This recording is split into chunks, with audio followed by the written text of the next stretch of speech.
afraid some of them will not come back, and so you may or may not see her in those videos, but you will see her in this one and in many future videos. Yay! And in this one, we're just going to get to meet her. We'll take a tour of her van. Deborah, you have a very interesting story. Well, thank you. I think I know everybody has their own unique stories out here, but I think mine is probably a little different. I think it probably is. So give us a quick background. I think I hear an accent in there. Oh, yeah, you probably hear my Texas accent, but I think I don't have one until somebody at a store will say, "You must be from Texas." I'm like, yeah, I guess I do. So you're born and raised a Texas girl. I was bred and born in Texas, but I've lived all over. Mm-hmm. So I think I've always been a nomad at heart. But even with my mother, we seem to just always move. I don't know why. And because we're friends, yes. I know your background pretty well over the period of time. You learn. So you've been a professional woman nearly all your life. Tell us yes. your work history, just briefly. Work history, I actually started working at age 12. In California at that time, it was legal to work at 14, so we faked an ID, and I started working in a hotel laundry room at age 12, and up until a couple of years ago, I've worked ever since. And at that time, my last big career position for a couple of decades, I was a legislative liaison in Austin, Texas for the state of Texas in one of their procurement divisions. So we'll leave it at that. Yes, I'm sure it's a long story, but you and I have worked together a lot, and I'm amazed. I say, do you think you could do this? And you say, oh, I used to do that. That's child's play. Used to be child's play. Yes, we'll get to that story. Yeah. And so you've been a professional woman all your life. Even a school teacher. I taught middle school science. Really? So, yeah. Amazing. Yeah. And you worked with the high and mighty in Texas in the legislature. Your title for them, not mine. Okay. the self-proclaimed high and mighty. Yeah, I still can't go there.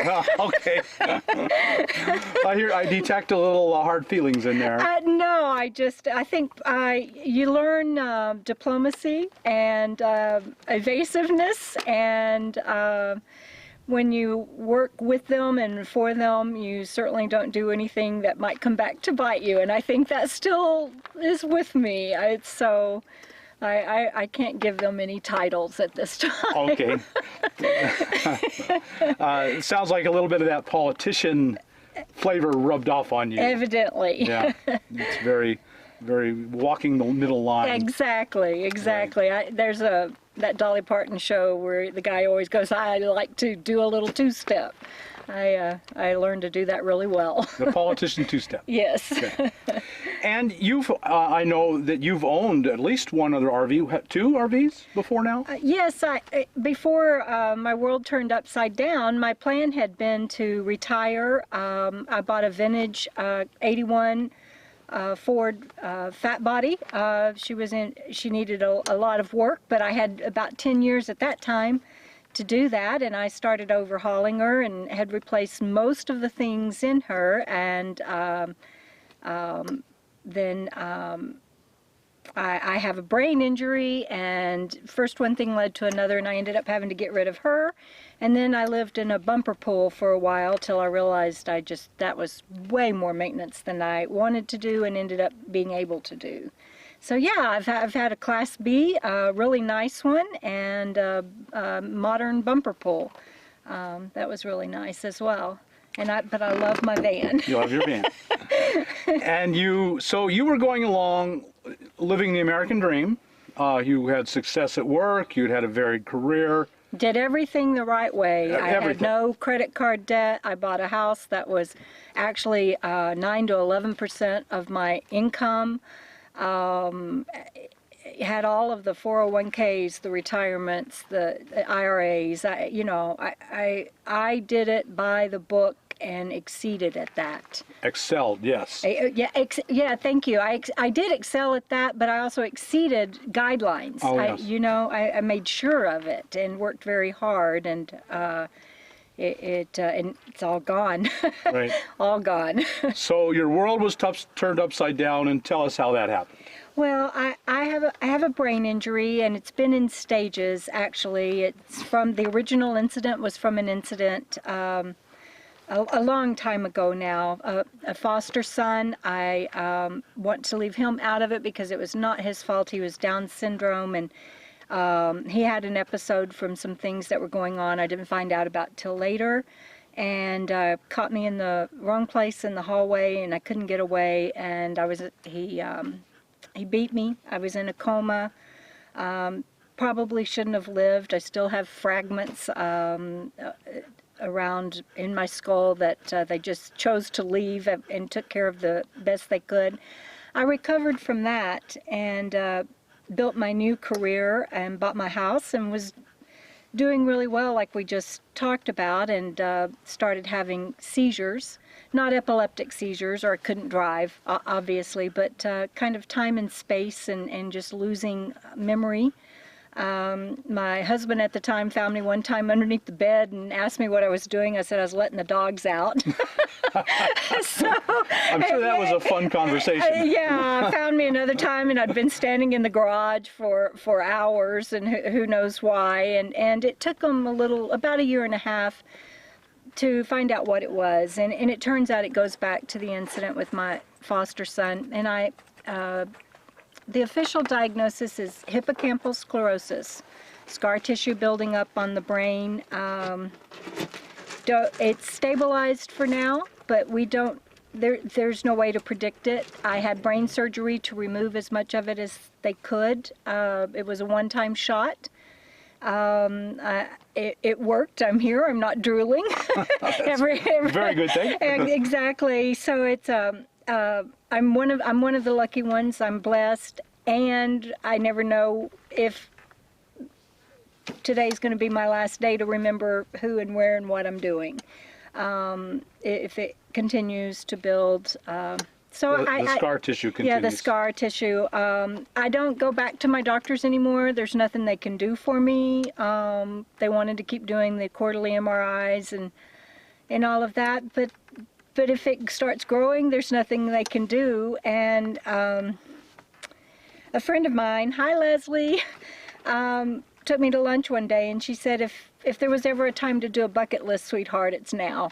And I couldn't work anymore. I tried working everything from all the way down to cleaning houses and anything I could do to try to stay employed. But even that, if I was having an episode or a seizure and couldn't show up, I mean, people are having a party that weekend and are counting on you to be there to clean their house. It just got to where there was nothing I could do to stay employed, and it was a long road down. And after she said that, and I was eligible for disability, I bought my van and hit the road and headed straight to you, actually, from another friend of mine, Glenn, said, go here. And that's probably way too long for what you were asking me, but I share that because I want people to know I was living the American dream, like you said. I was a career person. I bought my house. I was paying double mortgage, was going to have it paid off in 7 years. I had a new car every year and one that I was maintaining. I'd bought my vintage RV to retire and do this lifestyle. Not quite like this, but it was what I always wanted to do. And in a heartbeat, my world was turned upside down, and I had none of that. And I still am grateful to be out here and love this life. It's healing for me, actually. I can do things today that I didn't know I'd be able to do because of the quiet and the peace and the connection with nature and the wonderful people out here I meet that help me when I need it. So I'm really one of the lucky ones and very blessed. But there are still days when you wake up and you can't do anything. You're going to stay in your van all day. Yeah, there are days, they're less, but there are days I wake up and I struggle to remember where I am. And we laugh out here because when you travel like we do and move a lot and don't have that permanent sticks and stones home, you we all sometimes forget naturally, but for me on those episodic days, I look around and I can see my things in my van, and I know those are my things, and I travel with my 2 dogs, and I see my 2 dogs, and I know I'm safe. And yeah, those days, and then there are days that I get really bad vertigo and can't even walk, and I'm bedridden. So yeah, there are symptoms I still have, but they're not as often as they were when I was trying to live in the city and stay with friends and family. I was having 3 to 4 seizures a week. So literally, your world was pulled out from underneath you, and you could no longer work. You tried but could not. Right. And so are you on disability? How are you supporting yourself? Oh, thank you.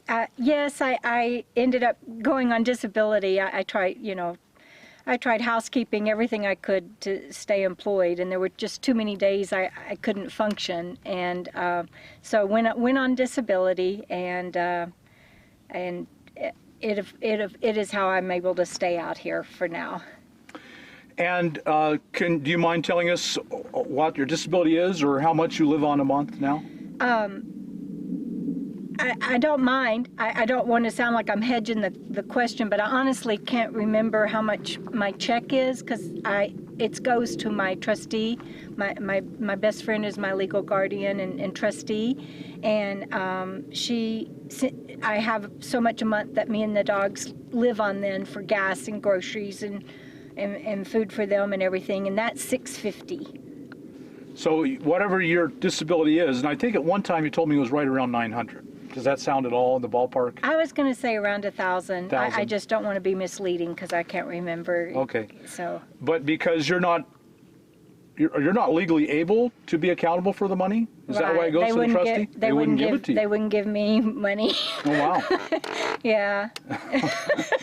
And actually, the truth is, Leslie does so much, and she's a career person and everything, so it's Team Deborah that keeps me out here, not only all of you guys and my friends, but that $650 a month. I tried managing it for a month or 2 on my own, and that didn't go too well. So I actually have another friend, Kathy, that helps me manage my expenditures, and yeah, so it's a good thing they didn't give me the money. It goes to Leslie. Good. And she doles out the money, and we've been together long enough. I know that you check with her before making purchases. Yes. Can I afford this? And right. And we map it out, and Kathy reminds me, no, we're getting that next month, or so. You are so fortunate that you lived a life full of friends, really, really good friends and people. Oh, yes, I really am blessed. I know I say that so often, but I really, really am. And I was in 3.5 months of rehab with some people. I'm one of the lucky ones on my abilities. I was in rehab with some people that I'm one of the lucky ones, and I'm blessed. Good. Well, and since I've known you, I dearly love you. And it's that attitude that shines through. And I've been with you in some pretty bad days. Yeah. And I've seen some tears and some hardship, and yet that smile and that attitude is always there soon. Thank you. And it makes it a joy to be around you. Thank you. I'm too blessed to not tap into that joy. Yeah. I dip. I dip, and I dip fast, but I hopefully come back to who I really am and who I want to be. Right. Room for improvement, for sure. In your circumstance, I would say there's no room for improvement. Oh, thank you. You are doing as well as any human being could do. Thank you. And I honestly mean that. Thank you, Bob. So you got on disability and was really having a hard time taking care of yourself and living on $650 a month. I mean, $650 a month is a minimum amount of money. Yeah, it doesn't go very far. It does not. And so how were you living while you were still at home in a stick and a brick? Well, friends, it was friends of mine's bumper pool that I was staying in an RV park, and and that was really a trial to see if I could remain independent. And I was working with the social workers and everything, and they'd already taken away cooking, no, and I flooded their RV one day. I had note cards on how to do what valves when, and anyway, so that was the end of that. And from there, I started staying with friends and family, and you guys will know how desperate I was for a living space. I mean, no disrespect, but I even tried staying in my ex-husband's house upstairs. And so my sister, my friends, everybody, but the thing is, I have to have quiet. I have a lot of loving people in my life, but they have kids, or they run TVs or games, and I was just having seizure after seizure after seizure, and I ended up meeting with my sister and my friends and everybody, and I actually went and lived in a tent for a while at different state parks, and that was in August and September in Texas. A little warm. A little warm. My dogs and I were struggling, but I wasn't having seizures and nosebleeds, and I just have to have quiet. And so then when my disability kicked in, I had just enough money to get a used van, and Leslie, my friend that's my trustee, she said if there ever was a time to do a bucket list, it's now. And I had some social workers. I think it's important for me to say I had some social workers that were willing to work with me to get a subsidized apartment. But it was going to be, even with subsidy, was a lot of money, and they were going to expedite it, but there was a wait list, and I would have had to have gotten rid of my dogs. And I know a lot of people disagree with me that I chose to not do that, but they are now 14 and 11 years old. They've been with me all their lives. And my neurosurgeon had certified them as service dogs, and they were even in rehab with me. Asking me to get rid of my dogs felt like death to me, and I could not do it. So we tent camped until I was able to get this van. Great.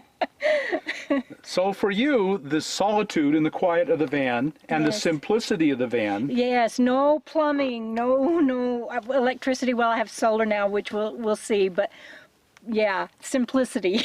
Right. You're not the only person I've known who were kind of medically told live in a van because, particularly with mental disabilities, that you're not the only. I have another friend who's had a very severe traumatic brain injury, and she can only function in a van. Yeah. In the very confined, organized space of a van, she can handle that and no more. That's Yeah, exactly. That is it. I'm doing tweaks as this year has gone along. I just passed my 1-year anniversary. right.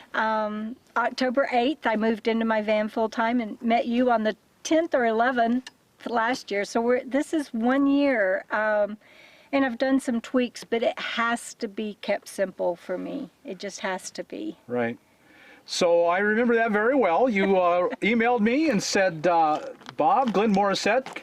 Yeah, actually, recommended Glenn contacted you first, I think, said, I have a friend that needs to come camp with you. Can I send her to you? Right. And you graciously said yes, and I drove straight from Texas to you in Flagstaff. Right. And so you camped with me for a month or two, not even quite a month? Between Flagstaff and Sedona? Flagstaff and Sedona, and then we went to Quartzsite in Ehrenberg through RTR. Right. So, yeah. Right. And in that process, you made many, many deep friends. Oh, I've made wonderful friends out here. Sue Ann gave me this. Katie Two Knives gave it to her in honor of the loss of their children, and they just gave it to me in the loss of honoring the loss of my son.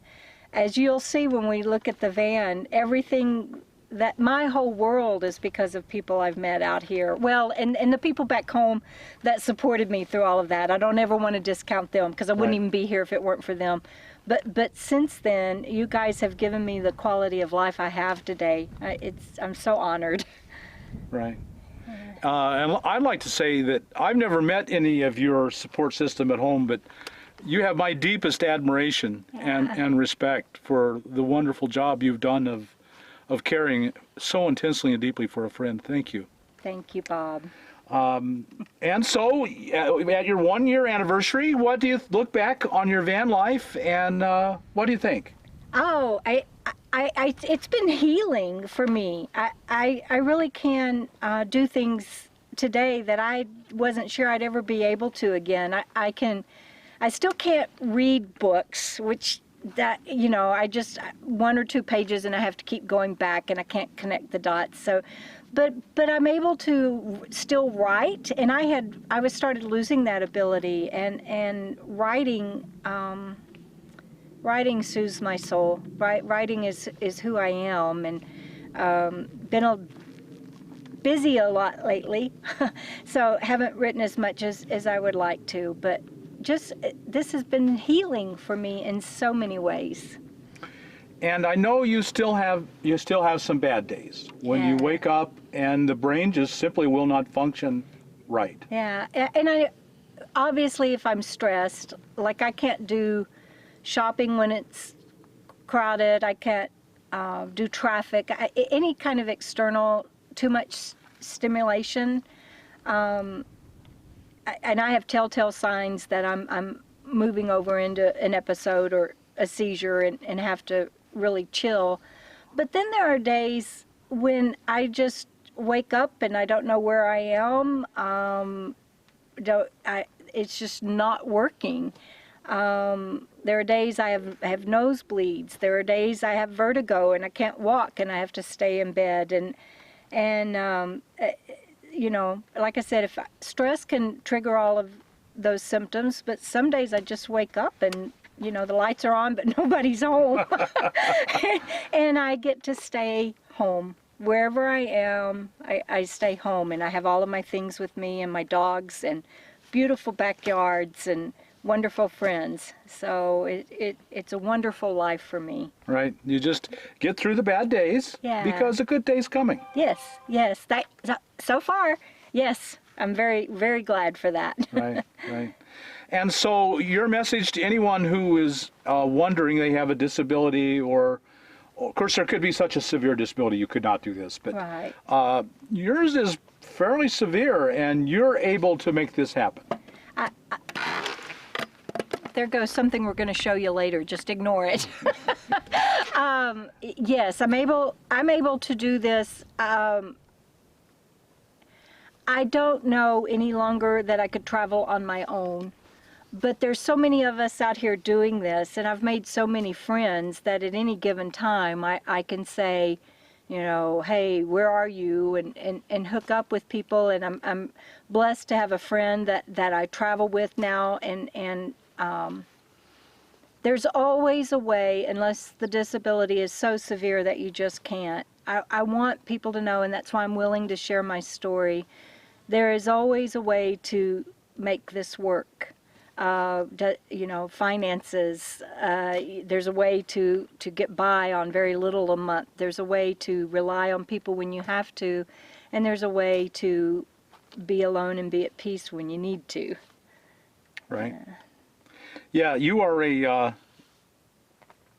tale of hope that there is a way through this life, even when it kicks you really hard. You can get up and you can keep going. Yeah, that's why I share my story. That's why I want people to see this and know you can do it. Right. You can do it. Right. Might take a village. It might take a village, but the village can be found. Yeah, yes. Come to RTR, even if you don't have the home support of the friends that I have. Come to RTR. Find me. Let me introduce you to people that'll help. You're always available to people. There's people that have been doing this for years. Glenn, Randy, so many. There's so many resources today that we didn't used to have. I'm so blessed to live in this day and age. We all are. Technology makes it possible. I can't do directions on my own anymore, but I have Siri. She can get me to the post office and back to camp.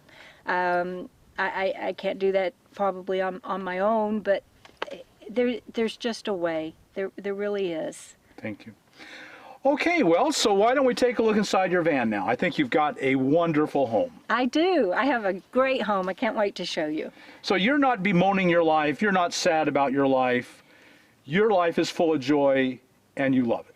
I do. I love this life, and it's healing for me, and I connect with nature, and that fills me. For a long time, it was difficult for me, and I grieved what I thought I had lost, the life, the person who I was. And today I know better. Today it's not a loss. It's different. It looks different, feels different, and it's beautiful. Great, great. Okay, well, let's take a look inside your van. Okay.